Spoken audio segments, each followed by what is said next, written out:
हमारी खुदावन यीशु की अंजील मुक़द्दस लूका के मुताबिक उसका 13वां बाब 18 से 21 आयत तक। एक दिन यीशु ने कहा कि खुदा की बादशाही किसकी मानद है, मैं उसे किस से तशबीह दूँ। वो राई के दाने की मानद है जिसको एक आदमी ने लेकर अपने बाग में बोया। वो उगा और बड़ा पौधा हो गया और आसमान के परिंदों ने उसकी डालियों पर बसेरा किया। यीशु ने फिर एक बात और कही, मैं खुदा की बादशाही को किससे तशबीह दूँ। वो खमीर की मानद है जिसे एक औरत ने 3 पैमाना आटे में मिलाया, हत्ता के सब खमीर हो गया। पाक कलाम के पढ़े और सुने जाने पर खुदा की बरकत हो, खुदा का शुक्र हो।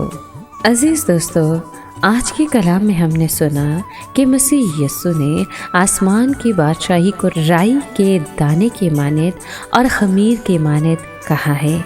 इस तमसील में राई के दाने के बीज का जिक्र हुआ है जो कि बहुत छोटा होता है और जब वो फलता है तो सब सब्जियों से ज़्यादा बड़ा दरख्त बनता है। उसकी शाखों पर परिंदे बसेरा करते हैं।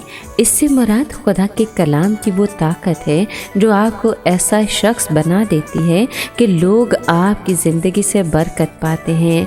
मसीह की सच्ची मोहब्बत आपकी ज़िंदगी को ऐसा मुनव्वर करती है कि दूसरों की तारीक ज़िंदगी में आपकी वजह से रोशनी आती है।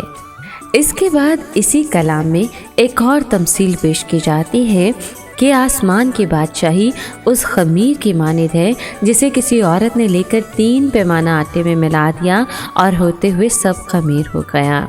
इस तमसील में खमीर खुदा की बादशाही का वो कलाम है जो जब किसी की ज़िंदगी में काम करना शुरू करता है तो उसको आहिस्ता आहिस्ता तब्दील करता जाता है और वक्त के साथ वो खुदा के रंग में रंग जाता है। वो हर तरह की नाराज़गी, बदी, गुस्सा, फसाद, लड़ाई झगड़े और बदजुबानी बल्कि हर तरह के गुनाह से महफूज हो जाता है।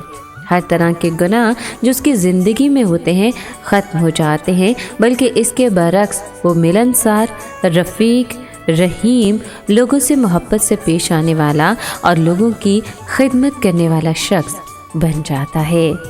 ए खुदावन, आज के पाक कलाम के वसीले से हम सबको बड़ी बरकत अता कर। आमीन।